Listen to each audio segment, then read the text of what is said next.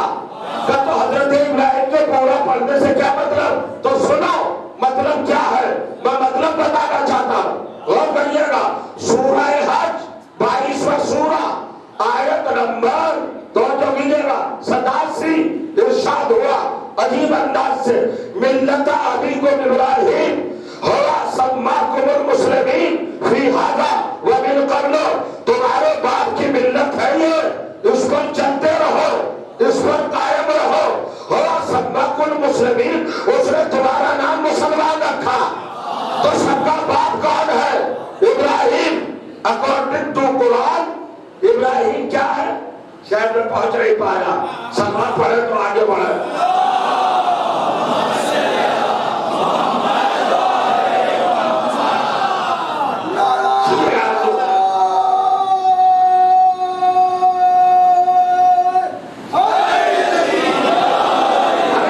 قرآن سے سمجھیے, قرآن سے, فتوے سے نہیں, لوگوں کے قول سے نہیں, لوگوں کی باتیں.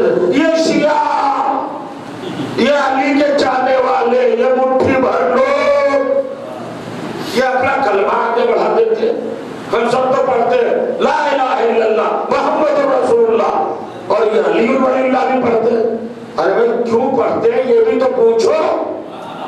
چونکہ قرآن میں لکھا ہے کہ ہم نے ابراہیم کے سامنے کلمے رکھے فَأَتَمَّهُنَّ, تو انہوں نے پورے پڑھے.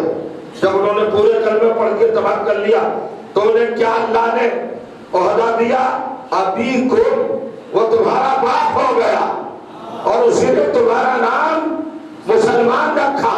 بہت توجہ, مسلمان کس نے کہا تمہیں؟ ابراہیم نے. میری بات پہنچ رہی ہے؟ اب سمجھئے. اور پھر کیا کہا اللہ نے؟ فَاتَّبِعُوا مِلَّتَ إِبْرَاهِيمَ حَنِيفًا, دیکھو ابراہیم کی ملت پہ چلتے رہنا. تو میں پوچھا چاہتا ہوں مسلمانوں, تمہارا باپ کون تھا؟ کہ ابراہیم. تو اب یہ بتاؤ اپنے باپ کے مذہب پہ کون ہے؟ کس نے باپ کے مذہب کو چھوڑا؟ کون باپ کے مذہب پہ رہا؟ تو باپ نے تو پورا کلمہ پڑھا تھا. 72 فرقے پورا نہیں پڑھتے, ہم پڑھتے ہیں پورا کلمہ. تو ہمیں اپنے باپ کے روش پر, اپنے باپ کے راستے پر ہم چل رہے ہیں. پر سمجھنا میں بہت دل سے پریشان تھا, مگر مجھے جواب مل گیا کہ ابو طالب سے ضد کیا ہے, ابو طالب سے نفرت کیا ہے, ابو طالب سے مخالفت کیا ہے, ابو طالب سے حسد کیا ہے, ابو طالب سے جلسی کیا ہے, ابو طالب سے پرکاش کیا ہے, ابو طالب کی طرف سے دل میں کانٹا کیوں ہے, ابو طالب کی طرف سے مسلمان اتنا زیادہ غصے میں کیوں ہے, کب تہمتیں لگاتا ہے, کب الزام لگاتا ہے, کب بلیم دیتا ہے. اب سمجھ میں آ گیا کہ ابو طالب ہے علی کا باپ. سنیے گا میں کچھ کہنے جا رہا ہوں. اور اللہ نے ابراہیم کو بنایا سارے مسلمانوں کا باپ, اور اس نے پڑھا پورا کلمہ, اور مسلمانوں نے چھوڑ دیا اپنے باپ کے راستے کو. تو جو اپنے باپ کے نہ ہو سکے وہ علی کے باپ کے کیا ہوں گے؟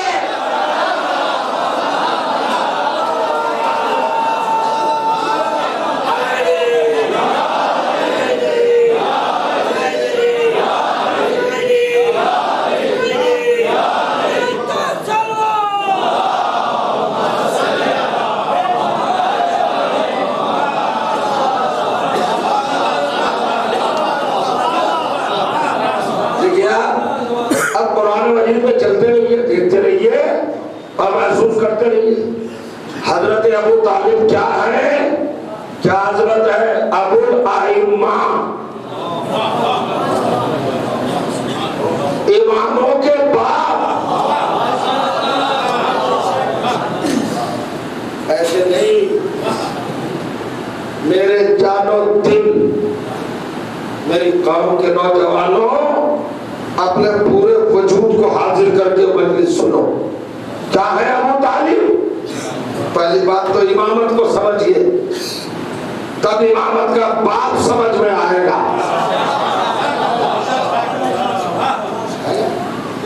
پہلے امامت کی منزل، امامت کا رتبہ، امامت کا مقام. بڑی پریشانی ہوتی ہے کبھی کبھی عزیز، آپ کو بھی ایک کیفیت ضرور ایسی آتی ہوگی جہاں پر طبیعت الجھ جاتی ہے، ذہن تشویش کا شکار ہو جاتا ہے، بہت رشن، ٹینشن ہے، ایک ٹکراؤ، ایک اسٹرائک، ذہن کے اندر ایک خلفشار اور ایک طوفانی کیفیت پیدا ہو جاتی ہے. اب ہم سمجھانے چلے ہیں کہ حضرت ابو طالب کیا ہے. تو پہلے امامت کو پہچانو. کہاں رکھا اللہ نے امامت کو؟ بہت توجہ چاہا. میں آپ سے ایک سوال کر سکتا ہوں، حضرت آدم کو اللہ نے کیا کیا بنایا؟ وہیں سے چلے نا پہلے دن سے، جہاں کوئی انکار بھی نہ کر سکے. ہوگا جی ان کو تو خلیفۃ اللہ بنایا. خلافت کا مطلب جانتے ہو؟ کائنات کا کنٹرولر، جس کی مٹھی میں نبض کائنات ہو اسے خلیفۃ اللہ کہتے ہیں. نہیں سمجھے آپ؟ جو کائنات کو ہینڈل کرے، جو کائنات سے واقف ہو اسے خلیفۃ اللہ کہتے ہیں. جو بیٹیوں سے مسئلہ پوچھے،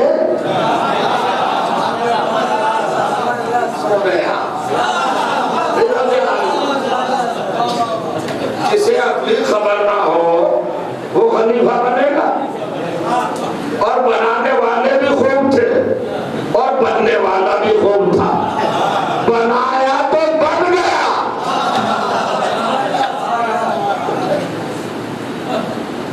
خلیفہ بن گئے کہ ممبر رسول پر چند آدمیوں نے مل کر اور بٹھا دیا. کمال کی بات، اور وہ بھی بیٹھ گئے. انہیں یہ نہیں پتا تھا یہ مقام کس کا ہے. یہ مقام ہے جو کائنات پہ نظر رکھتا ہو، جس کی نظر میں پوری کائنات ہو. خلیفہ ایسے نہیں بنتا. ارے بھائی آپ کی خدمت میں کیسے عرض کروں میں؟ ایک خلیفہ کا قرآن سے تھوڑا سا بیانہ دے دوں تاکہ آپ یہاں پر بیدار اور سمجھ سکے. ایک نام سنا ہے دوستو، جس کو اللہ نے خلافت کا مرقع بنایا اور حکومت کا سلیقہ عطا کیا، جس کی گورنمنٹ، جس کی گورننس اور جس کا انتظام اور جس کا ایڈمنسٹریشن اور کریے گا پرسیشن، جس کا بڑا اسٹاک مضبوط تھا. جانتے ہیں اس پیغمبر کا کیا نام ہے؟ اس خلیفہ الہی کا کیا نام ہے؟ حضرت سلیمان، جسے سلامان کہتے ہیں. حضرت سلیمان کا عالم کیا ہے؟ ہر چیز پر کنٹرول. اللہ کہتا ہے وَسَخَّرْنَا لَهُ الرِّيحَ تَجْرِي بِأَمْرِهِ رُخَاءً حَيْثُ أَصَابَ. ہم نے سلیمان کے قابو میں آکسیجن دے دیا. ہوا، یعنی جناب سلیمان کو جو ہم نے اختیار دیا وہ ہوا پہ دیا، آکسیجن پہ دیا. اگر سلیمان آکسیجن سے کہتا ہے اسٹاپ تو رک جاتی، ساری کائنات بڑھ جاتی. آکسیجن پر زندگی کا دار مدار. یہ سانس جو ہم لیتے ہیں یہ کیا ہے بھائی؟ آکسیجن ہی ہے نا. آئی سی یو میں رکھا جاتا ہے انسان کو، پیشنٹ کو کیا ہوتا ہے؟ آکسیجن دیا جاتا ہے، زندگی کی علامت. اگر 2 منٹ کے لیے آکسیجن کو اسٹاپ کر دیا جائے، روک دیا جائے تو سب ختم ہو جائے. تو ایسی نازک منزل تھی حضرت سلیمان کے ہاتھ میں. اور جو چاہ رہا ہوں کیا دیا؟ سخرنا لہ الرِّيحَ، ہم نے ہوا پہ کنٹرول دیا، ہوا کے اوپر. اب جناب سلیمان ہے کہ اپنی بادشاہی میں مگر، سلطنت میں مگر، مطلب کائنات کا کنٹرول، کائنات پہ تصرف، کائنات پہ قبضہ، کائنات پہ غلبہ. مگر ایک دن ہوا کیا؟ وہی کائنات کا مالک اپنی بساط پر بیٹھا ہے اور بیٹھے بیٹھے اسے دیکھا کہ ایک پرندہ نظر نہیں آیا. ایک پرندہ، ایک برڈ کہاں جا رہے ہیں نظر نہیں آیا. حضرت سلیمان نے کہا مان لیا لا ارل ہدہدا ام کان من الغائبین. ارے مجھے کیا ہو گیا بھائی کہ میں ہدہد کو نہیں دیکھ رہا ہوں. آپ جان رہے ہیں ہدہد کو نہیں دیکھ رہا ہوں. ہم قرآن پڑھ دیتے ہیں، آپ سن لیتے ہیں، اور لوگ بھی خالی اسٹیٹی کی اور چھوڑ دیا. مگر ذرا دیکھو کتنا بڑا پیغام. حضرت سلیمان جب اپنے محل سے نکلتے تھے اپنے پہلے سے، تو ان کے خادم چھتریاں نہیں لگاتے تھے، امبریلا چھاتا نہیں. ان کے قدموں کی آہٹ کو محسوس کر کے اور بوئے نبوت کو سونگ کر صحرا کے پرندے اڑتے ہوئے آتے تھے اور اپنے بازو ملا کر سر کے اوپر سایہ ڈالتے تھے. اس سائے میں سلیمان چلتا تھا. تمہارا بنایا ہوا حاکم اور ہے، اللہ کا بنایا ہوا حاکم جو حکومت ادھر سے ہے. پرندے بازو سے بازو سٹا کر ملا کر دھوپ روک لیتے، سورج کی کرنے روک دیتے، نہیں آتی. ایک روز ہوا تو ایک کرن آ گئی، ایک شعا، ایک لائٹ ہلکی سی، تو ان کا ہدہد کہاں ہے؟ تو جہاں اربوں کھربوں بلین آف بلین برڈ تھے، چڑیے تھی، پرندے تھے، آپ نے یہ تو کہا کہ ہدہد ہی غائب ہوا. یہ تو نہیں کہا کہ کوا چلا گیا ہوگا، چیل چلی گئی ہوگی، باز چلا گیا ہوگا، فاختہ کبوتر کوئی اڑ گیا ہوگا. یہی تو کہا کہ ہدہد نہیں ہے. تو اصل میں اللہ کائنات کا خلیفہ اسے ہی بناتا ہے کہ جس کا علم اتنی گہرائی تک ہو. کیا سن رہے ہیں؟ جس کا علم اتنی گہرائی تک ہو. اور حکومت کرنے کا اسے حق ہے جسے رعایا کی اتنی خبر ہو. نہیں سمجھ رہے آپ؟ ہدہد غائب تھا لاکھوں اربوں پرندوں میں. تو حضرت سلیمان نے کیا کہا؟ ہدہد، اب میں قرآن پڑھ رہا ہوں، مذاق ہے، تمسخر ہے، دل لگی ہے، جوک ہے، کہانی ہے، قصہ ہے، اساطیر ہے، گڑھی ہوئی باتیں ہیں، دل کو بہلانے کا خیال ہے، اپنیاس، دھاراواہک، سیریل ہے نا، گڑھی ہوئی باتیں، تراشی ہوئی باتیں، لوگوں کی عبارت آرائی. کیا ہے قرآن کا؟ اللہ کی کتاب. تو جو کچھ ہے حقیقت ہے. توجہ چاہیے. اتنا بڑا بادشاہ جس کے ہاتھ میں آکسیجن، جس کے ہاتھ میں پوری کائنات، پریشان تو نہیں ہوئے. وہ کہہ رہا ہے ہدہد کہاں چلا گیا؟ جانے دو. اگر ایک پرندہ چلا گیا، سناتے ہیں اپنا فرمان، لہو حد سے بندہ ہو، آ تو جائے بڑا سخت عذاب دوں گا، ولا اذهبن ہو، آ تو جائے ذبح کر دوں گا. میں آپ سے پوچھتا ہوں، 3 دن سے پڑھ رہا ہوں، ابھی مزاج نہیں بنا آپ کا. کائنات کا وہ ایکٹ بتاؤ مجھے، انٹرنیشنل کورٹ کی بات بتاؤ کہ کہیں پر پرندوں کی سزا ہے؟ ایسے نہیں پڑھی جاتی بڑی مجلس. سمجھیے آپ، کسی عدالت میں، ہائی کورٹ، سپریم کورٹ، کئی یہ دفعہ بنی، ایکٹ بنا. ارے آپ بھی تو پاتے ہوں گے، اگر مرغی غائب ہو جائے تو آپ کیا گلیوں میں اعلان کریں گے؟ میں نے بڑی اچھی اچھی غذائیں کھلا کے پالا تھا، بادام کھلاتا تھا، پستے کھلاتا تھا، کشمش کھلاتا تھا، گوشت کے ٹکڑے کر کر کے بڑے پیار سے کھلاتا تھا، مگر چلی گئی غداری کر کے، آج آئے ذبح کروا دوں گا، سزا دوں گا. کسی کا کبوتر اڑ جائے اور نہ آئے تو کیا سزائیں سناتا پھرے گا؟ کسی کورٹ میں ہے پرندوں کا سزا؟ سزا کا تعلق عقل سے ہے، پرندوں کے پاس عقل نہیں ہوتی. میں کچھ کہنا چاہتا.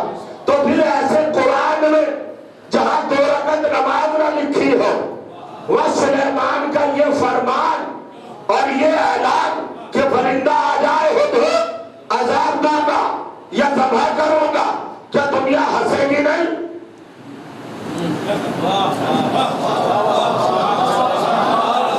نماز پڑھتے ہو یا نہیں؟ کہاں سے پڑھتے ہو؟ قرآن سے. کہاں لکھی ہے قرآن میں؟ 2 رکعت نماز لکھی ہے قرآن میں؟ 30 روزے لکھے ہیں؟ حج کا طریقہ ہے قرآن میں؟ ہوگا کہ نہیں؟ تو پھر کئی سالوں میں ہے. اور سلیمان کیا کہہ رہے ہیں پرندے کے لیے؟ اللہ جانے آپ کہاں بیٹھے ہو گے. ارے ایک طرف نبی، رسول، بادشاہ، کائنات کا مالک، اور ایک طرف اتنا سا پرندہ وہ غائب ہو گیا تو سنا رہا ہے آ تو جائے، شدید عذاب دوں گا یا ذبح کر ڈالوں گا. اچھا سلیمان نے کہا تھا تو کہا تھا پروردگار جذبات میں کہہ دیا ہوگا تجھے قرآن بنا کے رکھنے کی ضرورت کیا تھی؟ تو ہمیں بتا رہا ہے کہ یہ پرندے ورندے کا معاملہ نہیں ہے. میں قرآن میں قانون لکھ رہا ہوں کہ جو نبی کو چھوڑ کے جائے گا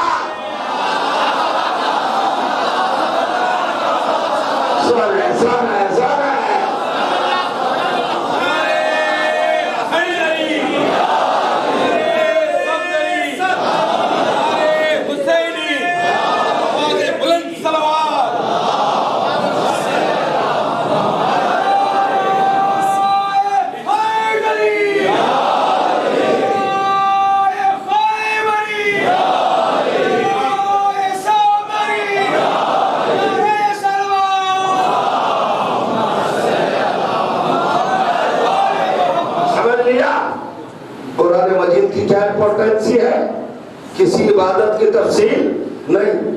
اور پرندے کا اتنا بڑا چیپٹر کھول دیا نا. اللہ تعالیٰ نے کیا کہہ رہے ہیں سلیمان اللہ اعذبنہ، عذاب دوں گا ضرور ضرور، یا ذبح کروں گا. 2 سزائیں سنا دی. کس کی سنائی بھیا سزائیں؟ پرندہ کس بات پر؟ بغیر پوچھے چلا گیا، نبی کو چھوڑ کے چلا گیا. قرآن کو کافی کہنے والوں قرآن پڑھو کہ جو رسول کو اگر پرندہ بھی چھوڑ جائے تو 2 سزائیں ہیں، یا عذاب دیا جائے گا یا ذبح کیا جائے گا. تو یہ قرآن نے لکھ دیا نا. تو جو سلیمان کے چھوڑنے والے کی 2 سزائیں ہیں، تو جو محمد کو چھوڑ جائے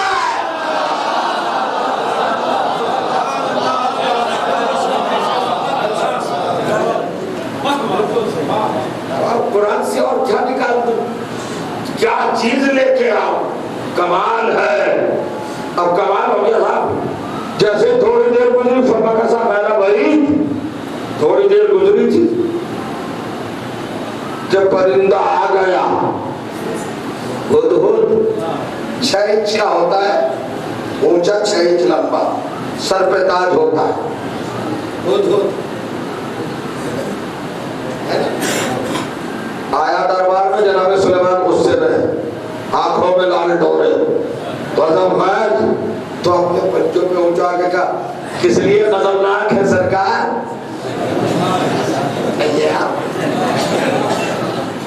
لیکن کمال ہے یہ قرآن مجید پڑھ رہا ہوں میں، کوئی روایت نہیں پڑھ رہا ہوں، قرآن مجید.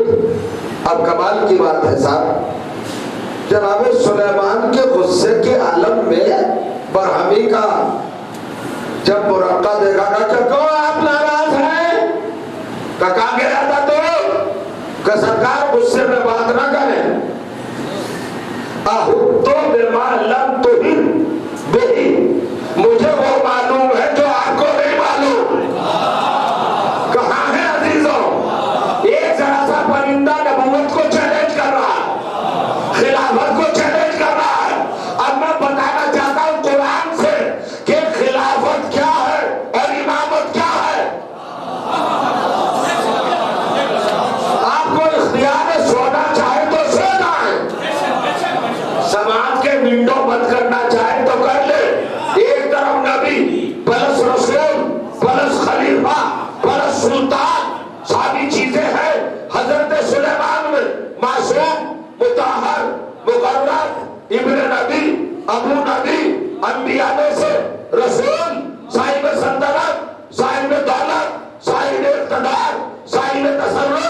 صاحب کمال، صاحب درجہ، صاحب منصب، صاحب بلندی، صاحب رفعت، صاحب عصمت، خلیفۃ اللہ، اتنا بڑا آکسیجن ہاتھ میں، کائنات کا کنٹرول ہاتھ میں، کائنات کی زمام ہاتھ میں، نبض کائنات انگلیوں کے نیچے، مگر اس سے پرندے نے کیا کہا؟ جو میں جانتا ہوں وہ آپ نہیں جانتے، تو اب ہم سے پوچھو گے کہ امامت افضل ہے یا خلافت؟ نبوت افضل ہے یا خلافت؟ علی افضل ہے یا سلیمان؟ تو قرآن پڑھ کے دیکھ لیں کہ پرندہ کہہ رہا ہے سلیمان سے جو میں جانتا ہوں وہ تم نہیں جانتے، اور میرا علی وہ ہے کہ پرندے کی تو کیا مجال جبرائیل بھی نہیں کہہ سکتا۔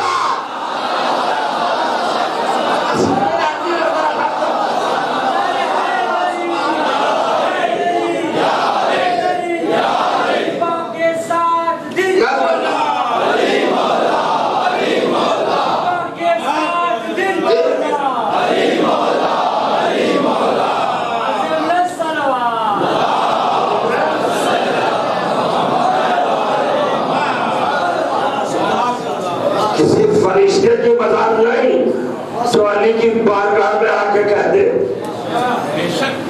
اس لیے کہ کائنات کی جتنی بھی بڑی اتھارٹی ہو اسے علی نے پڑھایا ہے۔ علی استاد جبرائیل ہے، جبرائیل کو پڑھایا ہے۔ امام سے مقابلہ کرو گے؟ ہمارے امام سے امامت کا خلافت سے مقابلہ ہی نہیں، جانے دیجئے، امامت سے خلافت کا مقابلہ نہیں۔ میں نے پرسوں کیا آپ کی خدمت میں گزارش کی تھی، عصمت کی نرسری کا نام ہے خلافت،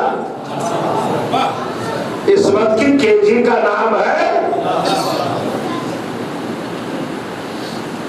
اچھا میں آپ کے پاس ہوں یا نہیں ہوں؟ نہیں مت کہہ دیجئے گا، ہوں نا؟ عصمت کی پہلی منزل، پہلی ڈگری خلافت، اور امامت دیکھو منبر جو پڑھوانا چاہتا ہے وہ پڑھ سکتا ہے، خطیب اپنی طرف سے کچھ کر ہی نہیں سکتا۔ آپ کی خواہش، آپ کی طلب، آپ کی ڈیمانڈ جو آپ رکھیں گے ویسا ہی منبر سے آپ کو ملے گا۔ یہ منبر بڑا سینسیٹیو ہے، یہ بنجر زمین میں بیج نہیں ڈالتا۔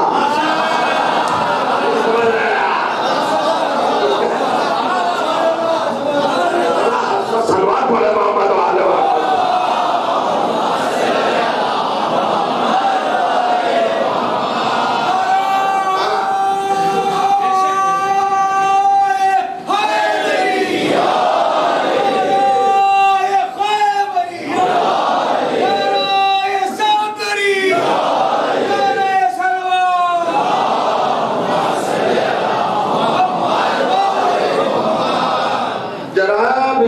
پہلی منزل، پہلی سٹیج، پہلا زینہ، پہلی سیڑھی، پہلی شکل، پہلی صورت۔ ارے سمجھ کے جاؤ نا امامت کیا ہے۔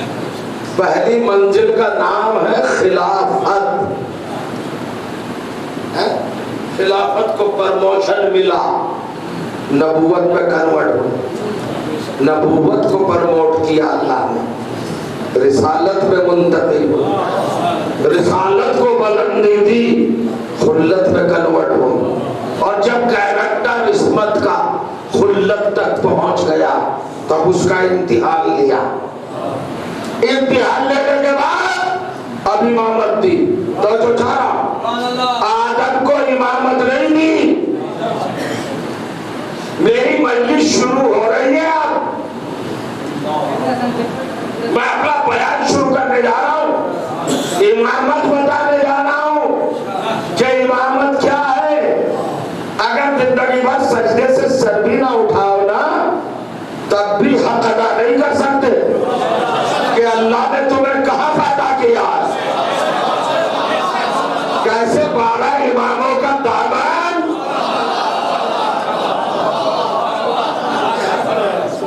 ماں کے لیے دعائیں کیا کرو، اس کے پاکیزہ دودھ کو سلام کیا کرو، اس کی تربیت پر قربان ہوا کرو۔ ہر ایک کسی کو نہیں ملتی ہے سعادت، یہ شرف، یہ رتبہ علی کو ہر ایک کوئی نہیں مان سکتا. اولاد علی کو سب نہیں مان سکتے. طہارت نسب کی شرط ہے.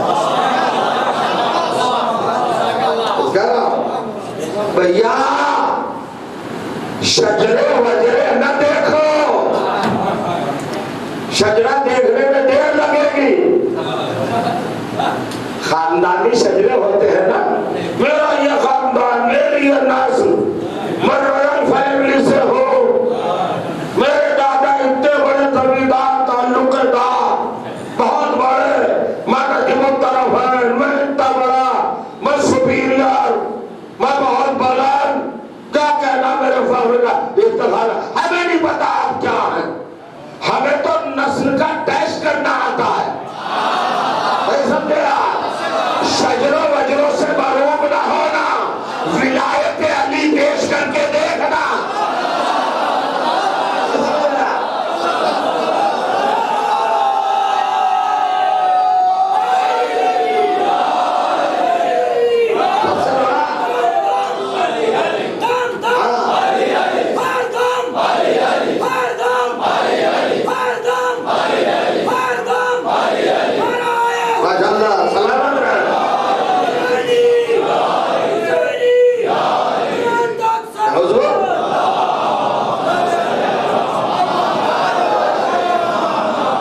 شجرہ وجرہ کچھ نہیں، کوئی بھی بنا سکتا ہے. نسل کی طہارت کا معیار ہے محبت علی اور محبت اولاد علی. اگر اس پر قائم ہو، شجرے نہ دیکھو، علی کی بات کر کے دیکھو، چہرہ کھلتا ہے یا اترتا ہے.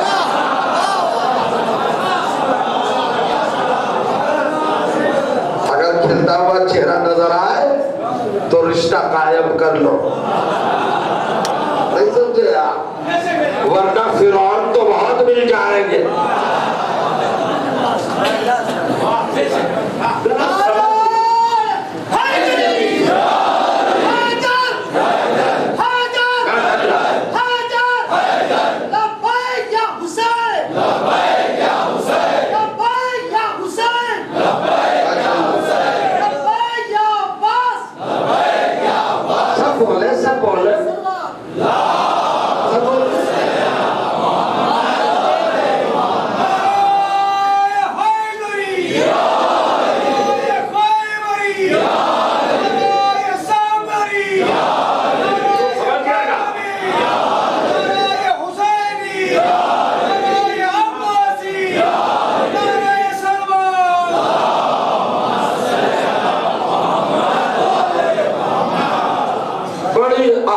منزل فکر ہے جہاں آپ کو لے کے آ گیا.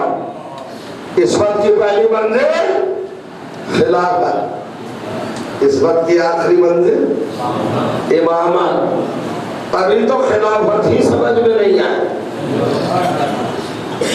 ہم کہہ رہے ہیں امام حضرت آدم کو سب کا باپ بنایا مگر امام نہیں بنایا.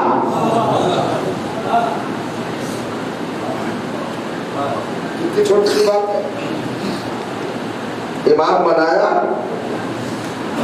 نہیں، خلیفہ.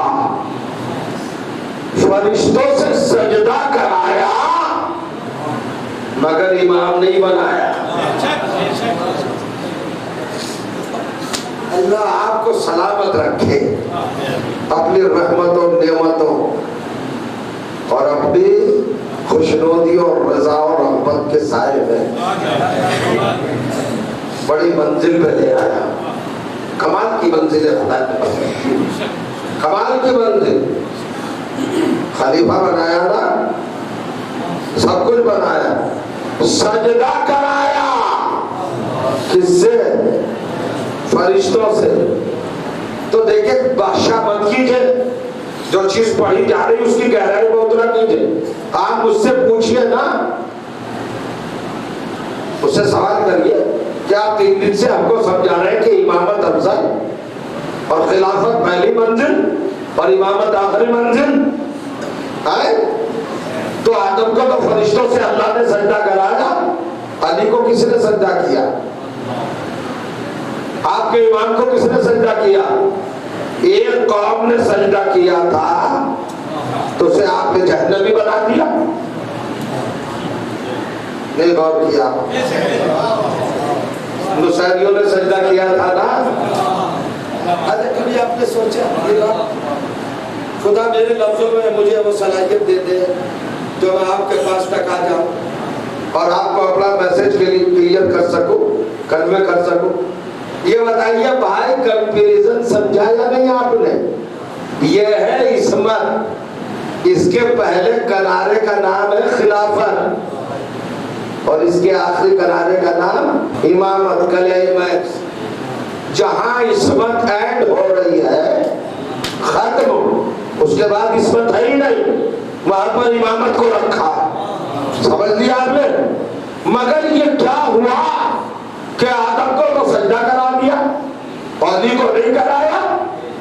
اور اگر نصیریوں نے سجدہ کیا بھی تو سارا اسلام ان پر ٹوٹ پڑا، کافر، مشرک، جہنمی، مغضوب، لعنتی، نجس، سب کچھ کہا کہ نہیں؟ انہوں نے سجدہ کیا۔ اگر وہ یہ پوچھ لے کہ حضور جب چھوٹی سی خلافت کو سجدہ ہے، میں آپ کو پریشان کر رہا ہوں مگر آپ کی خاموشی جو ہے نا مجھے کبھی کبھی اصل میں سوچنے میں مجبور کر دیتی ہے۔ آپ بہت خاموشی میں پاس جاتے ہیں، تو سب کو اٹھا دیجیے بار بار جاؤ ارے حیدری، ارے سلام۔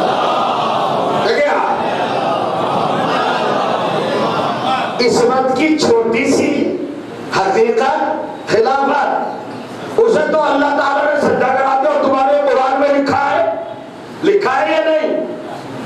فرشتوں سے کہ سجدہ کرو، تو علی تو پھر علی ہے امامت پہ فائز۔ تو نصیریوں نے کہا ہم ان کو سجدہ کریں گے، امامت بڑی منزل ہے۔ اللہ نے، قرآن نے، اسلام نے، پیغمبر نے، علماء نے، سب نے متفقہ فیصلہ سنا دیا، یہ نجس، جہنمی، یہ لعنتی کیوں ہے؟ علی کو سجدہ کیا، ان کے پاس تو جواز ہے۔ ارے اپنے دماغوں کو کھولو نا، میں کہاں لے آیا؟ کہاں لے آیا؟ جب چھوٹی حقیقت کو سجدہ ہے تو بڑی حقیقت کو کیوں نہیں؟ یا تو آدم کو نہ کرایا ہوتا سجدہ، یا پھر امامت کو سجدے پر، ہے نا، نصیریوں کو اتنی بڑی سزا نہ دی جاتی۔ میں کچھ پوچھنا چاہ رہا ہوں، ہوا کیا؟ اصل میں اللہ بگڑ گیا، اس لیے نہیں بگڑا کہ سجدہ کیوں کیا اور رخ پر بگڑا۔ یہ حق میں نے آدم کے لیے رکھا تھا، تو آدم کو میں نے مسجود بنایا تھا فرشتوں کا، اور تم بھی علی کو سجدہ کر رہے ہو۔ اس کا مطلب یہ کہ تم نے علی کو آدم کے برابر سمجھ لیا۔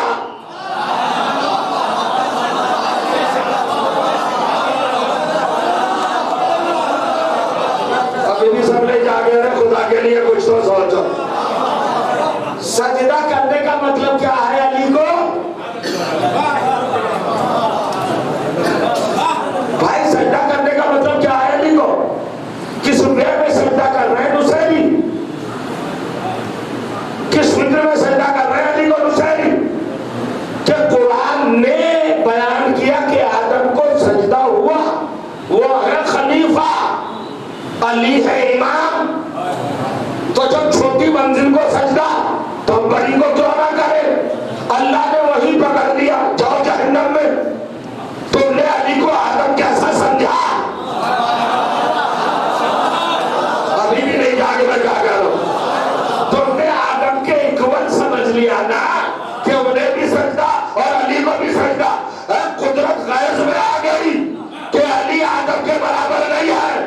تو میں جملہ کہنا چاہتا ہوں، جب تمہارا سب کا باپ علی کے برابر نہیں ہو سکتا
اتنی شاید نشاط سلوات نہیں پڑھی آپ نے؟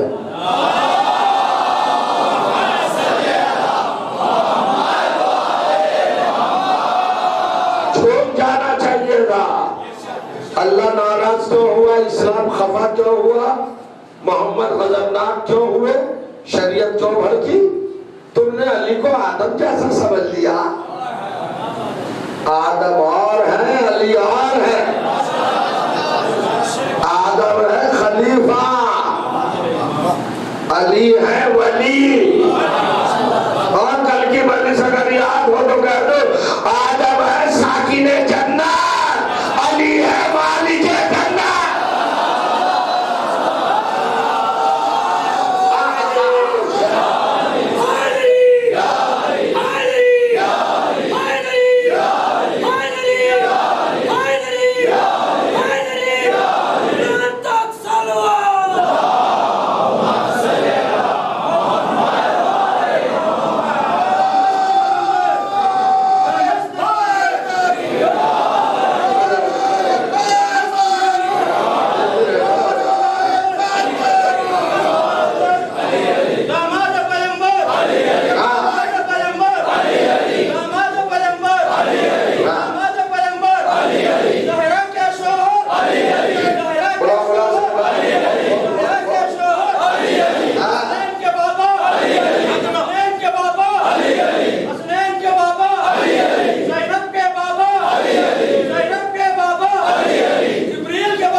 کچھ مسائل بھی حل ہو جائے، کچھ ڈاؤٹس جو ہے وہ بھی کلیئر ہو جائے.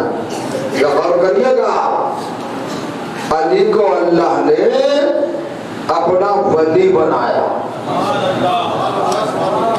بڑی بلندی تو ذہنوں میں آ بھی نہیں سکتی، اور تم آدم کے برابر لا رہے ہو. غور کریے آپ. تو پھر نسبت تو کسی طرح ہو. پروردگار اگر آدم کو سجدہ کرایا ہے تو ہمیں بھی تو ضد ہے کہ سجدے کی نسبت علی کی طرف بھی تو ہو. کہا ڈفرینس رکھ کر علی کی فضیلت قائم کروں گا قیامت تک. یہ بتاؤ آدم کو کئی بار سجدہ ہوا ہے؟ کہ ایک بار، بس ایک بار. ایک بار فرشتوں نے کر لیا، دیٹس آل، ختم. اب تو سجدہ نہیں.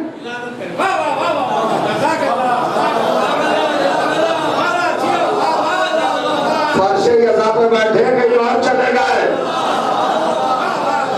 ایسا کھانے میں ہیں آپ. ارے کیا سجدے ہوئے آدم کو؟ ریپیٹیشن ہے، تکرار ہے، تسلسل ہے، بار بار ہے. ایک سجدہ کرائے گا ایک دن تو لیمیٹیڈ ہو گیا، محدود کرا کے ختم. ایک سجدہ کرا دیا. اب ہم جیسے لوگوں کو ایک ضد تو ہے کہ بھائی آدم کو تو سجدہ ہو گیا، میرے علی کو کیوں نہیں ہوتا؟ علی نے کہا علی برابر نہیں ہے آدم کے، اس لیے علی کو نہیں کراؤں گا، مگر قیامت تک سجدوں کو بچاؤں گا بھی نہیں. پھر کیا کرے گا کہ میں علی کا مرتبہ بتاؤں گا. آدم کی ذات کو سجدہ کراؤں گا ایک بار، اور علی جہاں پیدا ہوگا وہاں سجدہ کراؤں گا بار بار. قیامت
نسبت خلافت اور امامت کے درمیان، سمجھ میں ہے؟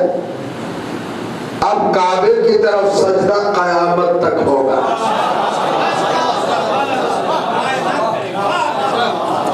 آدم کو ایک بار کرایا، کعبے کو بار بار، جہاں علی آ گئے اس مرکز کو اللہ نے مسجد کائنات بنا دیا۔ اور ایک بات اور بتا دو قیامت کی، آدم کو فرشتوں نے سجدہ کیا تھا، آدم نے خود اپنے آپ کو نہیں کیا تھا، مگر کعبے کو آدم کو بھی سجدہ کرنا پڑے گا۔ اللہ نے کہا سب کے باپ کو جھکا دوں گا علی کے نقش قدم پر۔ اب کل کی منزل میں آ گئے، آدم زادو اب تمہیں شعور ہونا چاہیے کہ باپ تو قدموں پہ جھک رہا ہے اور بغیر تو تم بیعت مانگ رہے ہو۔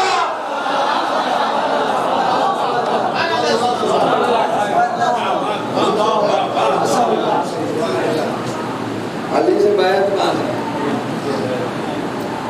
ظلم، تعدی، ستم، کیا بات ہے؟ اب چلیے اور آگے چلیے۔ اب آپ میرے ساتھ چل رہے ہیں، میں کس منزل تک آپ کو لے جاؤں مجھے خود خبر نہیں۔ ابو الائمہ ہے ابو طالب، ابھی ہم بیٹے کی بات کر رہے ہیں، باپ تک تو آئے نہیں۔ ایک ہی جملہ کہوں گا سرکار کے لیے، اگر آپ متوجہ بیٹھے، آج تک لوگ سمجھے ہی نہیں۔ اچھا سازش دیکھیے، اسرائیلی سازش، اموی سازش، عباسی سازش، بنی عباس، یہ ساری غلیظ سیاستیں تھیں، انہوں نے کیسے الجھائے ذہن، حقیقت تک آنے نہیں دیا گیا۔ اب منزل محسوس کیجئے گا حضور، حضرت آدم کو سجدہ کرایا فرشتوں سے، معمولی چیز نہیں ہے۔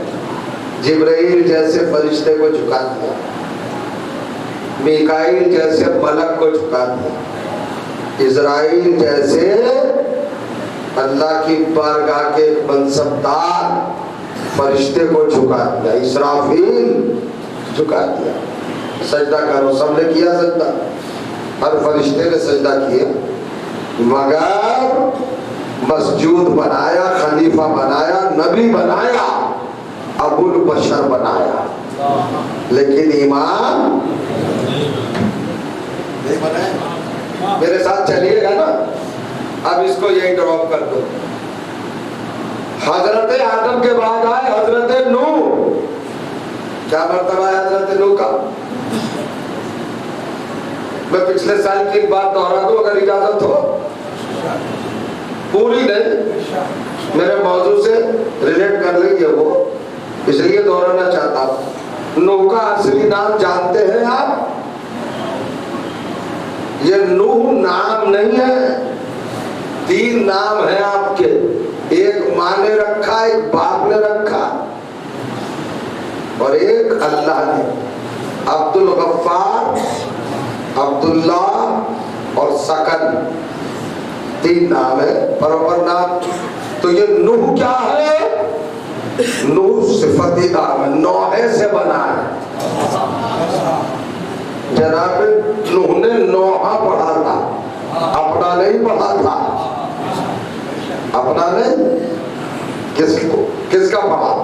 جائیے برٹش میوزیم میں آج بھی وہ کشتی رکھی ہے، جس کشتی پر پلیٹ لگی ہے اور جس پلیٹ پر لکھا ہے سب کچھ، اور وہیں پنجتن کے ناموں کے پیرن، سنیے، ایک نوحہ لکھا ہے جو جناب نوح نے پڑھایا۔ میں کتاب کا حوالہ دے دوں، حکیم سید محمد گیلانی کی کتاب ہے ایلیا، اسے پڑھ لیجیے، انہوں نے سارے ایویڈنس اس میں جمع کیے ہیں، تو اس میں ایک نوحہ ہے۔ حضرت نوح نے نوحہ پڑھا ہے علی اصغر کا، علی اصغر کا نوحہ پڑھا، کربلا کے شہیدوں میں سے سب سے چھوٹے شہید کا، اہل بیت کے گھرانے میں سے سب سے چھوٹے، توجہ چاہ رہا ہوں، ہے نا، شخصیت کا علی اصغر چھوٹا ہے، اس کے نوحے نے بھی نوح کو کتنا بڑا بنا دیا۔ اہل بیت کے چھوٹے بشر نے، چھوٹی فرد نے اپنے نوحے کے ذریعے ان چیزوں کو بھائی ذرا سبق کیا کیجئے۔ یہ باتیں نکتے والی پوائنٹ والی ہوتی ہے، یہ بات تک چلے جاتے ہیں۔ مجھے یہ افسوس ہوتا ہے، آنکھوں سے جاتے ہیں کچھ۔ چھوٹا ہے، یہ علی کا پوتا ہے، ابو طالب کا پرپوتا ہے۔ اس کا تذکرہ کر کے ایک ذات اتنی بڑی پیغمبر بنی، صاحب شریعت، صاحب سفینہ، نوح پڑھتے پڑھتے طوفان کو پار کر لے گیا۔ عزاداروں کو نہ ڈرانا قیامت سے، اگر کچھ اور بھی ان کے پاس نہ ہوگا تو نوح پڑھتے پڑھتے قیامت کو پار کر لے جائیں گے۔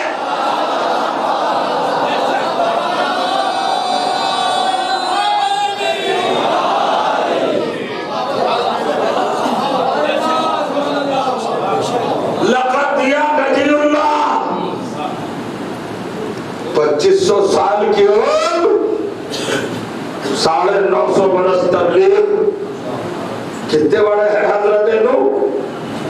پہلے بانی شریعت، صاحب شریعت، صاحب قانون، نجی اللہ، نوح، سکن، عبداللہ، عبدالغفار، سارے نام۔ رسالت تھی، نبوت تھی، مگر امامت نہیں۔ جناب موسیٰ کو کہا طور پہ آجا پیارے، ہم اور تم باتیں کریں گے، ہاٹ لائن۔ اٹل جبرائیل بھی اس سے، ہم اپنے کلیم سے بات کریں گے، پیار پیار میں باتیں کی۔ 30 دن کے لیے بلایا تھا، مگر محبت بڑھی تو 10 دن اور بڑھا دی۔ پروردگار 30 دن رکھ لیتا، وہ کہا نہیں 10 دن اور بڑھاؤں گا، تاکہ قرآن میں 40 کا نام لکھا جائے۔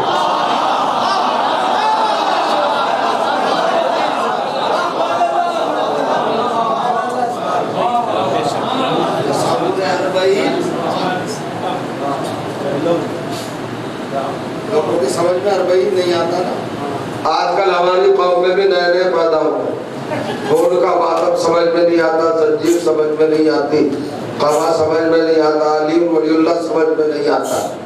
بس سمجھ میں کیا آتا ہے؟ صاحب امام، پیسے دے دو، جیب بھر دو، چندہ، حدیث دھندا۔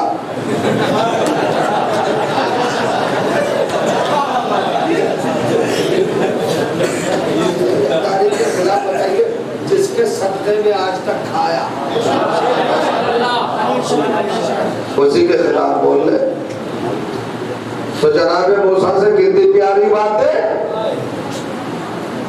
مگر امامت نہیں۔ حضرت عیسیٰ قریبا قریبا قریبا قریبا، مریم کے لال کہاں گیا؟ کہ پروردگار پہلے آسمان پر، ارے اور اوپر اٹھنا، بابو کہاں ہے؟ دوسرے آسمان پر، اور اوپر، تیسرے پر پہنچا جبرائیل، میرے کلمے کو اتنی دور کیوں چھوڑا؟ اوپر لے گیا، چوتھے آسمان پر گیا تو اللہ نے کہا بس یہی ٹھہر گیا۔ کیا کر رہے ہیں جناب عیسیٰ؟ نبوت تو منسوخ ہو گئی، انجیل بھی ختم ہو گئی، شریعت بھی ختم، کیا کام ہے بھائی؟ کہے کام کے لیے بیٹھے ہیں عیسیٰ؟ کیا کرنا ان کو؟ اب آ کے ہدایت کرنا ہے، پھر سے نبی بننا ہے۔ بہت بڑی بات ہے صاحب، اس کو مذاق میں لے جائیے گا، میں قرآن کی روح نکال کے رکھ رہا ہوں، اس اینگل سے کسی نے بتایا نہیں ہوگا۔ بھائی انجیل ختم ہو گئی یا نہیں؟ ویلیڈیٹی ختم، جناب عیسیٰ کی نبوت ختم، رسالت ختم، تو زندہ کہنے کے لیے بھائی کیوں بٹھایا؟ 2100 سال ہو گئے کہیں کے لیے بٹھایا ہے؟ آگے انہیں نبوت اپلائی کرنا ہے، رسول بننا ہے، پھر کیا انجیل کو رائج کرنا ہے، ریپیٹ کریں گے، پھر کیا کریں گے؟ ان کا کچھ بھی نہیں، نبوت رسالت سب ختم، تو پھر بٹھایا کیا ہے؟ کہ ایمان کے پیچھے نماز پڑھنا ہے۔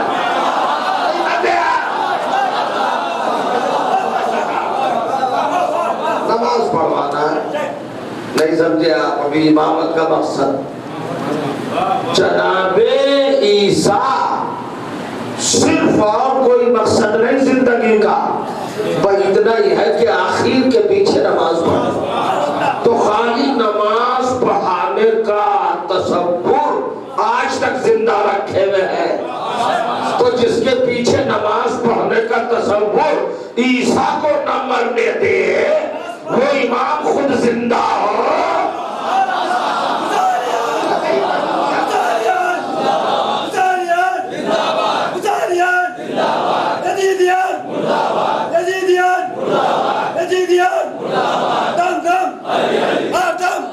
سب بولا کرے، سب بولا کرے،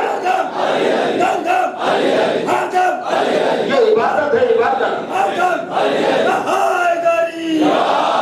سلامت رہے، سلامت رہے۔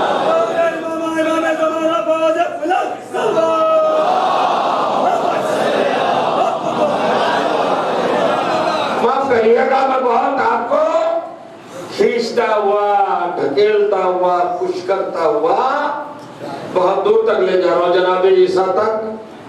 عرش چاروں پہ بیٹھ جاؤ، تو یہ کام تو مکے میں بیٹھ کے بھی ہو سکتا تھا۔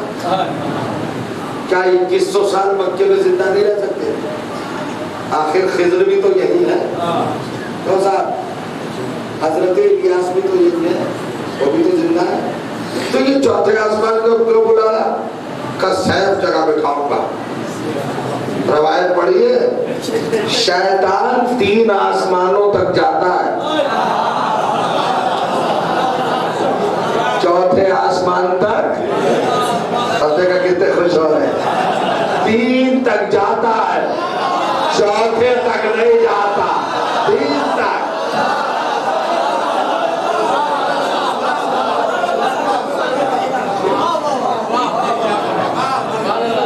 تو عیسیٰ یہاں کے بڑھ جاؤ تاکہ کوئی کسی بھی نسل کا شیطان، مولوی نسل کا، حافظ نسل کا، شیطان بھی بہت نسلوں کے ہیں، ڈالر کی نسل کا، پاؤنڈ کی نسل کا، درہم کی نسل کا، پیٹرو ڈالر کی نسل کا، پیٹرول کی نسل کا، ڈیزل کی نسل کا، نہیں لے رہے آپ، امریکہ نسل، اسرائیلی نسل، بہت سے لوگوں کو اسرائیل نے بھی گود لے لیا ہے۔ کوئی بھی شیطان یہاں تک نہ آتا ہے، بیٹھے رہو۔ اب میں کہنا چاہ رہا ہوں، آدم سے چلا عیسیٰ تک آ گیا معاملہ، تھک تو نہیں گئے؟ نبوت دی، رسالت دی، روح اللہ بنایا، کلمت اللہ بنایا، نجی اللہ بنایا، کلیم اللہ بنایا، خلیفت اللہ بنایا، نبی اللہ بنایا، صاحب سفینہ بنایا، سب کچھ بنایا۔ 1,23,998 انبیاء کو لقب دیے، درجے دیے، منصب دیے، بلندیاں دی، عہدے دیے، رہنمائیاں دی، رہبریاں دی، پیشوائیاں دی، نجات کا ذمہ دیا، ہدایت کی بات دی، رشد کا پورا معاملہ دیا، سب کچھ دیا ہے نا؟ وہی بھیجی، نظام وحی، نظام الہام، فرشتوں کا آنا، اپنی درگاہ کا تقرب، سب کچھ دیا، مگر اتنے سارے معصوموں میں سے بھی کسی کو امام نہیں بنایا۔ بہت توجہ چاہ رہا ہوں، ان سب میں سے 1,23,999 انبیاء و مرسلین میں سے صرف ایک کو امام بنایا، ابراہیم کو۔ بھائی صاحب میں نے نہیں کہا توجہ دو، مگر اب توجہ مانگ رہا ہوں، اتنے سارے نبیوں میں، رسولوں میں، پیغمبروں میں، ہادیوں میں، رہبروں میں، رہنماؤں میں، پیشواؤں میں، معصوموں میں، مطہروں میں، 1,23,999 انبیاء میں سب کو ایک امام ملا۔ بیٹھے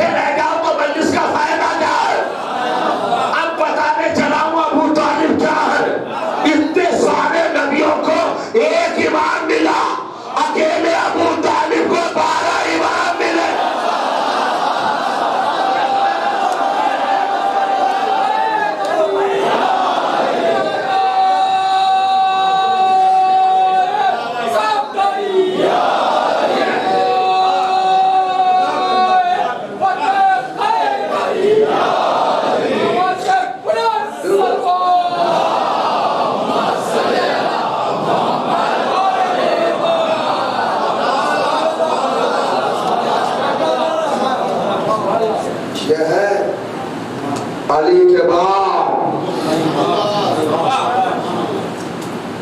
جسے قدرت نے ابو تراب بنایا، اس کے باپ ہونے کا شرف ابو طالب کو دیا۔ بتائیے کیا منزل ہے، نبوتیں بھی نہیں آتی اس مقام پر جس پر ابو طالب ہے۔ کہاں رکھا اللہ کا، کیا مقام دیا، کیا منزل دی، کیا ہوگا، کیا رتبہ، کوئی پہچان پائے گا؟ اب مجھے بڑا ڈر لگتا ہے خدا کی قسم کہ اگر میں فضائل میں آگے بڑھوں تو کہیں تہمتیں نہ لگنے لگے، الزام نہ لگنے لگے، مگر میرے پاس قرآن کی دلیل ہے اور میں صراط مستقیم سے کبھی ہٹتا نہیں، اور نہ میں اپنے سننے والوں کو غلط سمت میں لے جاتا۔ ہمارا ایک سسٹم ہے بڑا نفیس، بڑا لطیف، اسی سسٹم کا نام ہے صراط مستقیم۔ ہم 12 امام جن کو معصوم سب سے بڑا عظیم رہبر تسلیم کرتے ہیں نا، ان کے نقش قدم پر چلتے ہیں، جو انہوں نے کہا اس کو فالو کرتے ہیں، بہکنے کا سوال ہی نہیں، ہم بہکتے ہی نہیں، ہم کبھی گمراہی کا شکار نہیں ہوتے، ہم کو کبھی لغزش، خطا، مسٹیک اس سے سامنا ہی نہیں ہوتا، اس لیے کہ یا علی مدد اتنا بڑا نسخہ ہے کہ مصیبت آنے سے پہلے علی آ جاتے ہیں۔ میں کچھ کہہ گیا،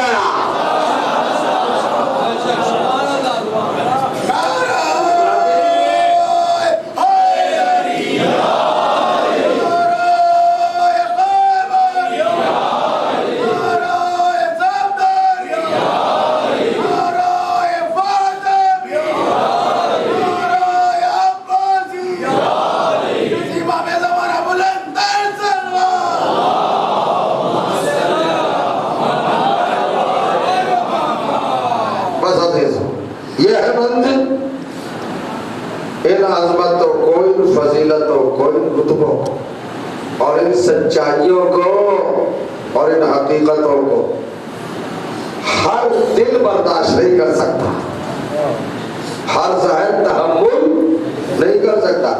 یہ بھی اہل بیت کا کمال ہے کہ ان کی محبت نے ایسے دماغ تراش دیے اور ایسے دل گڑھ دیے اور ایسے مزاج بنا دیے کہ جیسے جیسے فضائل بڑھتے جاتے ہیں چہرے گلاب بنتے جاتے ہیں،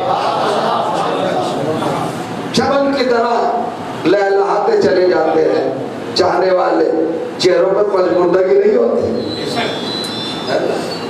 اب چونکہ فضائل کھلتے ہوئے گلاب ہے نا، تو ہر چمن کے لیے پانی کی ضرورت ہوتی ہے نا،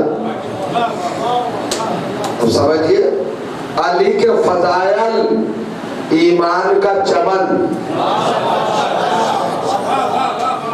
باغ تقویٰ چمن ہے نا، تو ہر چمن کو پانی کی ضرورت ہے نا۔ آج سمجھئے کہ بیٹی کو زینب کیوں کہتے ہیں، اپنے باپ کی سینہ فرش عجا بچھا کر آنسوؤں کا اہتمام کر کے چمن فضائل کے لیے پانی کا انتظام کر دیا۔ بابا کے فضائل کا چمن کبھی پژمردہ نہ، میرے بھائی کی امامت کا چمن کبھی مرجھائے نہیں۔ یہ فرش عجا کس نے بچھائی؟ یہ محاذ، یہ پلیٹ فارم، یہ اسکول، یہ مدرسہ، یہ یونیورسٹی اور یہ درسگاہ کس نے قائم کی؟ شہزادی نے۔ اور کس عالم میں قائم کی؟ جب ہاتھ پسے گردن سے بندھے۔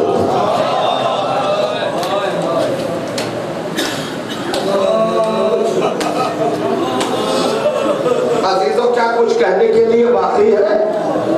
شب اربعین آ گئی،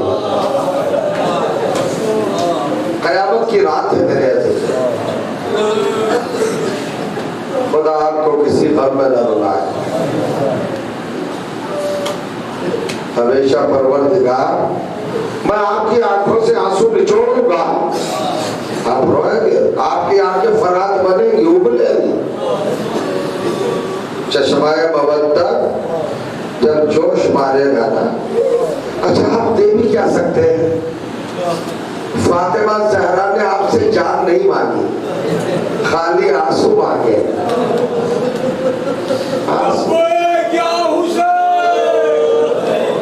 لبیک یا حسین، لبیک یا حسین، لبیک یا حسین، لبیک یا حسین، لبیک یا حسین۔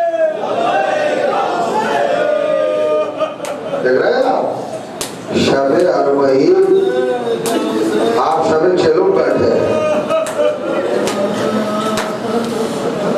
آج جناب زینب کے فضائل مسائب آپ کو سماعت فرمانا ہے، گریہ کرنا ہے۔ اب میری سمجھ میں یہ نہیں آ رہا ہے کہ میں آغاز کہاں سے کروں۔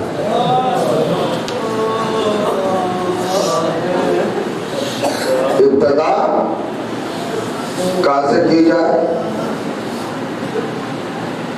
آپ کی کیفیت مجھے نظر آ رہی ہے، آپ مچل رہے ہیں، رومال زہرا کے نزدیک ہیں آپ، شہزادی کی آرزوؤں کا اس وقت بھرم بننے جا رہے ہیں آپ، اپنے آنسوؤں کا نذرانہ پیاسوں کی بارگاہ میں، کربلا کے تشنہ دہاں مظلوم شہیدوں کی سرکار میں کیا پیش کر سکتے ہیں آنسوؤں کے علاوہ؟ آج میں آپ کی خدمت میں ایک مسئلہ بتاؤں اور پھر آپ کو لے چلو ایسی جگہ پر جہاں مصیبت کی انتہا ہو گئی۔ آپ نے کوفے کا نام سنا ہے؟ کوفہ ایک شہر ہے جسے تاریخ اسلام میں اور تاریخ اسلام سے پہلے بڑی اہمیت حاصل ہے۔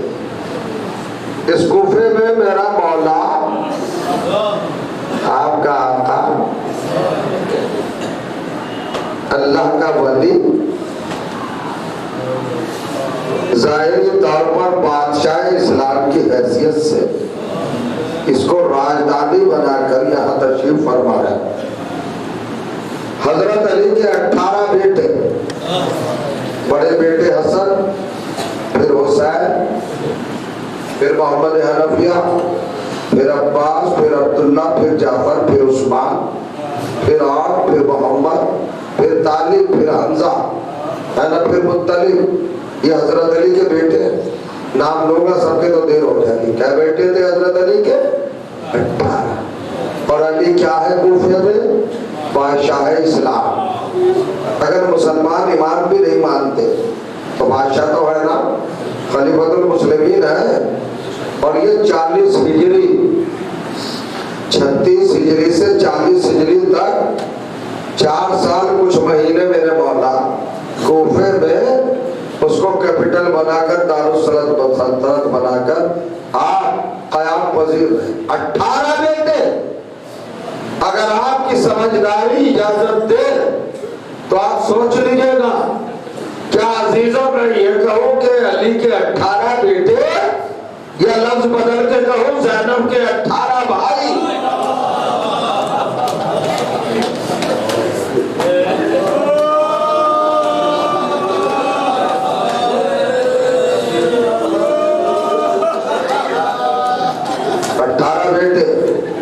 امیر المومنین علیہ السلام، بھائی 18 ہیں۔ اپنے باپ کی زینت بیٹی شہزادی کبریٰ جناب زینب کے 18 بھائی۔ یہ وہ کوفہ ہے صاحب جہاں زینب آتی تھی تو حضرت عباس اس قافلے کی نگرانی کرتے ہوئے شہزادی کو کوفے لاتے تھے، اور جیسے ہی باب الداخلہ پر تشریف لاتے تھے تو اپنی شاعرانہ گرجدار آواز سے کہتے تھے کوفے والوں علی کی بیٹی آ رہی ہے، آج ثانیہ زہرا کوفے میں آ رہی ہے، لہذا خبردار کوئی گھر کے باہر نہ نکلے، دروازے بند کر کے بیٹھ جاؤ۔ میرے شیر عباس کی شیر آواز ہمت تھی کسی میں کوئی باہر نکل آتا، سب گھروں میں بیٹھ جاتے تھے۔ اب مسائل پڑھنے کے لیے کوئی گنجائش نہیں رہتی۔ سن 40 ہجری میں جہاں زینب کی آمد پر یہ احتیاط ہوتی ہو اور عباس کا غیظ و غضب اور روب و داب یہ ہو کہ اپنی گرجدار آواز سے اہل کوفہ کو یہ کہہ کر کے آنکھیں بند کر کے اپنے گھروں میں بیٹھ جاؤ، میری شہزادی زینب آ رہی ہے، علی کی بیٹی زینب آ رہی ہے۔ ارے 21 سال کے بعد کوفے کا یہ عالم ہوا کہ جب زینب کربلا سے آئی ہے تو منادی نے ندا کی، اے اہل کوفہ گھروں سے نکل گیا۔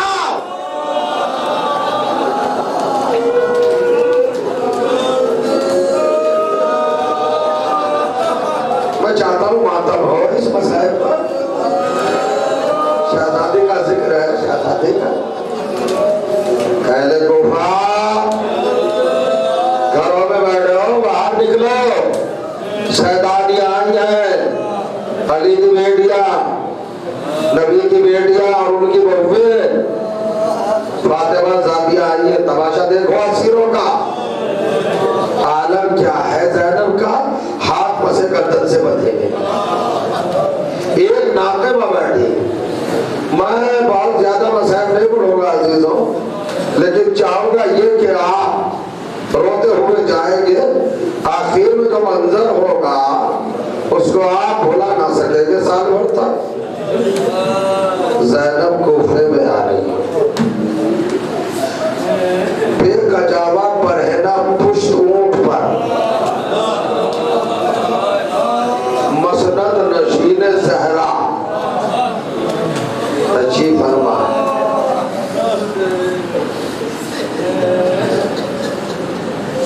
کبھی کبھی غم میں اضافہ ہو جاتا ہے، جسے آپ نے پرورش کیا ہو، پالا ہو، تربیت دی ہو، پڑھایا ہو، اور وہ مصیبت میں آپ کو پہچاننے سے انکار کر دے تو کیا عالم ہوگا؟ بس عزیزوں میرے ساتھ چلو کوفے تک۔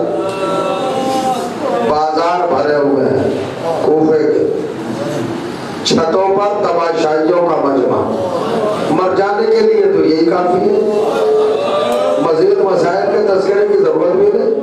ارے اگر ہم یہ سوچ لیں کہ زینب اور بازار، علی کی بیٹی اور بازار، فاطمہ کی بیٹی اور ہاتھ پسے گردن سے بندھے ہوئے،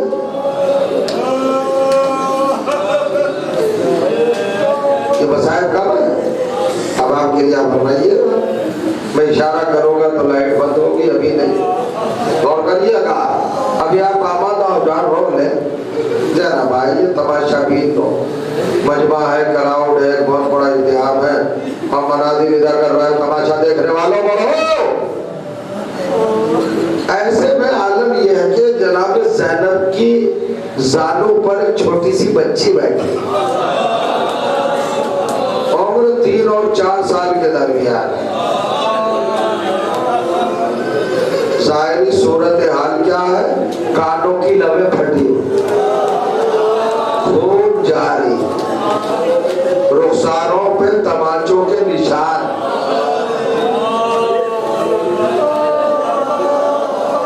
ہونٹوں پہ پپڑیاں، زبان پہ کانٹے، کرتے کا دامن جلا ہوا،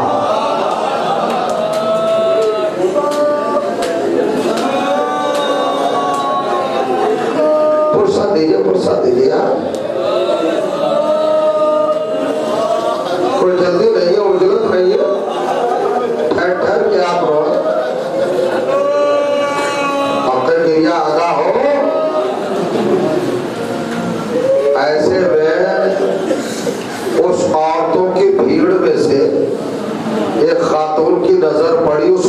بات.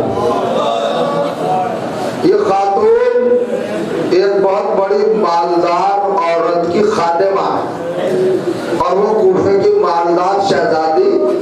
وہ اپنے آپ کو بتاتی ہے کہ میں مدینے میں پلی ہوں اور وہ کچھ باتیں بتاتی تھی جناب زینب کے حوالے سے اپنی کنیزوں کو کہ دیکھو مجھے زینب نے پالا ہے، شہزادی نے مجھے قرآن علی کی بیٹی نے پڑھایا ہے، مجھے فقہ علی کی بیٹی نے پڑھائی ہے، مجھے شریعت علی کی بیٹی نے سمجھائی ہے، اور میری شہزادی نے علی کی بیٹی نے مجھے وصیت کی تھی کہ قیدیوں کا تماشا نہ دیکھنا.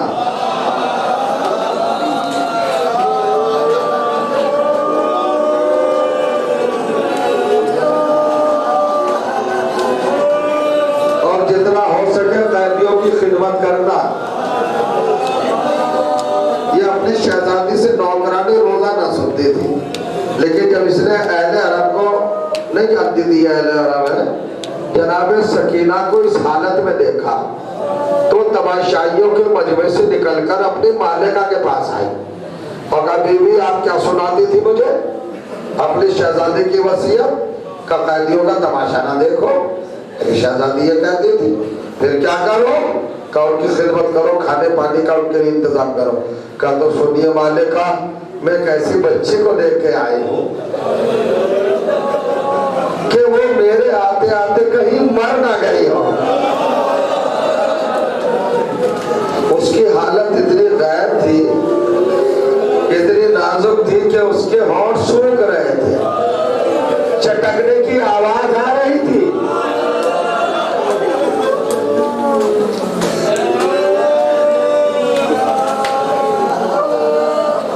چٹکنے کی آواز ہونٹوں کے آ رہی، زبان پہ کانٹے تھے، بی بی مر گئی ہوگی. ارے تو کہا جلدی کر پانی اور کھانا لے جا. وہ کھانا اور پانی لے کے اور پیش کیا. بیوی نے جھک کے کہا کیا ہے یہ؟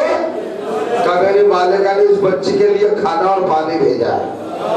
کہا ہم قبول نہیں کریں گے، پہلے پوچھ کے آؤ کہ یہ صدقہ ہے یا ہدیہ.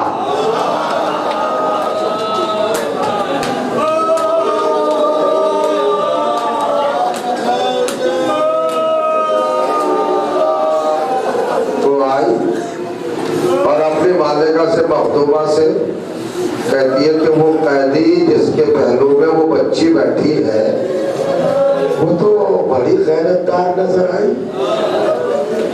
اس نے کھانا اور پانی واپس کر دیا اور اس نے یہ پوچھا یہ صدقہ ہے یا ہدیہ. تو چونکہ مالکہ جو تھی نا جناب زینب کی پڑھائی بھی تھی نا، اس نے اپنی کنیز سے کہا واپس جا اور اس قیدن سے پوچھ کے آ کہ صدقہ ہوا تو کیا، ہدیہ ہوا تو کیا. مجھے زینب نے پڑھایا ہے شریعت میں اجازت ہے کہ اگر حالات ایسے ہوں کہ جان نہ بچ رہی ہو تو ناجائز چیزیں بھی جائز ہو جاتی ہیں کھانے والی. تو ہو گئی اور اس نے کہا میری مالک نے بھیجا ہے قیدن اسیر ظلم و جور. انہوں نے یہ کہا کہ آپ اس وقت اس حالت میں ہے کہ اگر صدقہ بھی ہو تو بچی کے لیے استعمال کر لیں، جان بچے. اسے کیا پتا معاملہ کیا ہے، اسے کیا پتا کہ امت میں اور اہل بیت میں کیا فرق ہے. جیسے اس نے کہا استعمال کر سکتی ہے، رسول کی شریعت میں جائز ہے، صدقہ استعمال کیا جا سکتا ہے جان بچانے کے لیے. کہ ادھر اپنی مالکہ سے جا کے کہنا ان الصدقہ علینا الحرام، حالت کچھ بھی ہو صدقہ ہم پہ حرام ہے. سن لیا آپ نے؟ نوکرانی نے جا کے اپنی مالکہ سے کہا کہ وہ جس کے ہاتھ بندھے ہوئے ہیں نا اور وہ اونٹ پہ بیٹھی ہے بچی کو لیے ہوئے، اس نے کہا کہ صدقہ حرام ہے. تو روایت کہتی ہے یہاں پر کہ اس خاتون نے اپنے سر پر سے چادر لی اور پھینک دی اور گریبان کو چاک کیا، آستینوں کو الٹ لیا اور صحن خانہ سے مٹی اٹھائی اور بالوں میں ڈالی اور بالوں کو پریشان کر لیا اور سر و سینہ پیٹتے ہوئے نکلی. ایک ہی گھرانہ ہے.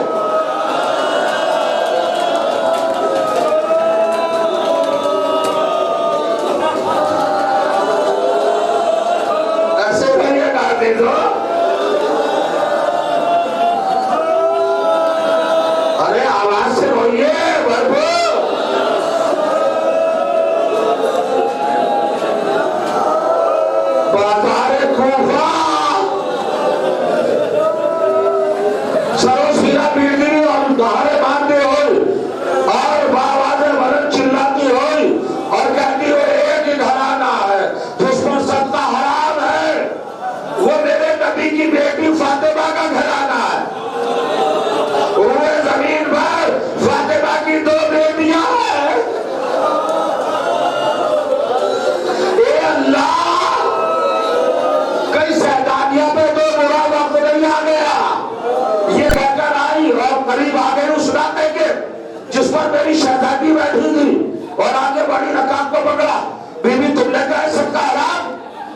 کہاں ہم پہ صدقہ حرام؟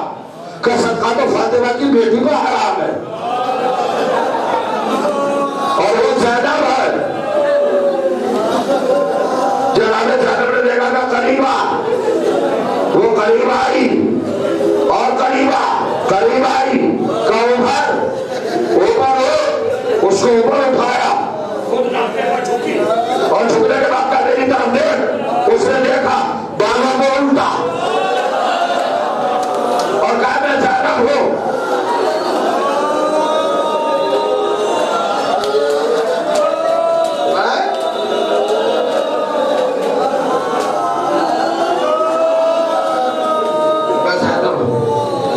رو لیا اور رونا ہے اور رونا ہے اور رونا ہے. اسی کے لیے تو پیدا ہو روتے ہوئے جانا. جب یہ کہا میری شہزادی نے کہ میں زینب ہوں تو ایک مرتبہ یہ اپنے اختیار سے باہر ہو گئی اور اپنے جذبات پر قابو نہ رکھ پائی اور فوراً قلبوں کو پکڑ گیا. بیوی اپنے آپ کو جو چاہے کہنا زینب نہ کہنا. کہا زینب تو نہیں ہو سکتی. پوچھو زینب کے دل سے کیا گزری ہوگی جسے پالا تھا وہی انکار کر رہی ہے کہ آپ زینب نہیں ہے. شہزادی نے پوچھا نا زینب تو نہیں ہو سکتی. کہا آپ کے بال کھلے ہیں آپ کا سر بنانا ہے آپ کے بازو بند ہے. کہا تو جس کے بازو بند ہے وہ زینب نہیں ہو سکتی. جس کی چادر اتر کیا ہے وہ زینب نہیں ہو سکتی. تو جملہ کہتی ہے وہ بیوی کہ ہاں ہاں 1000 بار سورج مغرب سے نکل سکتا ہے یہ ممکن ہے مگر زینب کی چادر سر سے اتر جائے کوئی زینب کی چادر اتار لے یہ نہیں ہو سکتا. شہزادی نے کہا اس اعتبار سے کس رشتے پر کہہ رہی ہے اور کس بنیاد پر کہہ رہی ہے کہ چادر نہیں اتر سکتی. تو ایک مرتبہ کہتی ہے جملہ سنو گے جملہ دل پکڑ لو. کہتی ہے بیوی کہہ دیا 1000 بار 2000 بار لاکھ بار سورج مغرب سے نکل سکتا ہے زینب کی چادر کوئی نہیں اتار سکتا. کہ کیوں نہیں اتار سکتا؟ کہ جس کا باپ جیسا بھائی ہو جس کا علی اکبر جیسا بھتیجا ہو وہ اتنا کہنا تھا کہ جناب سکینہ نے بھولی کو دیکھا اور دیکھنے کے بعد ایک مرتبہ آئی ناقے کو اشارہ کیا ناقہ بیٹھا ناقے سے اتری اور اس نیزے کے پاس آئی جس میں سر عباس تھا. اندھیرا ہو گیا کوفے کے بازار میں.